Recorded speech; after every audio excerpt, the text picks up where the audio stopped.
stiamo attendendo di capire se si riesce a fare un election day nazionale, cioè quindi mettere assieme tutti. Siccome questo era il messaggio che arrivava da Roma e semplicemente non si è fissata la data per questo, non ci sono altre strategie. Se non ci sarà l'election day fisserò la data come è giusto che sia. Nessuna dietrologia, nessuna tattica occulta, semplicemente Luca Zaia aspetta un segnale esterno, visto che le regioni al voto in autunno saranno 6, inutile andare in ordine sparso, il principio ribadito di fatto anche da Massimiliano Fedriga in qualità di presidente della Conferenza delle Regioni, che aggiunge un tassello rigorosamente tecnico e amministrativo, ma dall'indubbio peso specifico. Viviamo un rischio concreto, cioè quella di far andare in bilancio provvisorio queste regioni, con la scadenza PNRR, ricordo, a giugno del prossimo anno.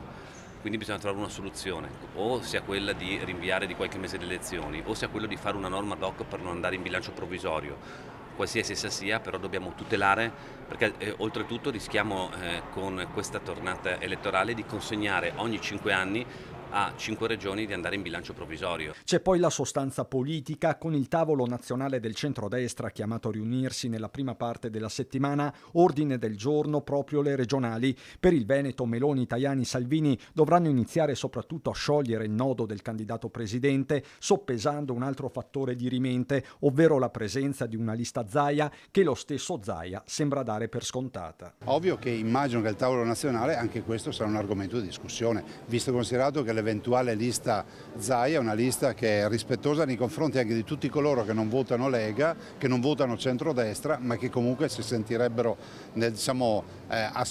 sarebbero disponibili a sostenere magari comunque una candidatura. Lista Zaia da un lato, futuro personale di Zaia dall'altro, con il diretto interessato che continua a professarsi fatalista. In Veneto si dice, c'è un proverbio che dice tutti la vuole e nessuno la ciol, o tutti lo vuole e nessuno lo ciol. Cioè, non ho la più pallida idea, guardi, zero assoluto, nel senso che non ho mai partecipato a riunioni o tavoli nei quali ci si occupi del mio futuro. Vedremo cosa accadrà, bisogna essere anche fatalisti, no?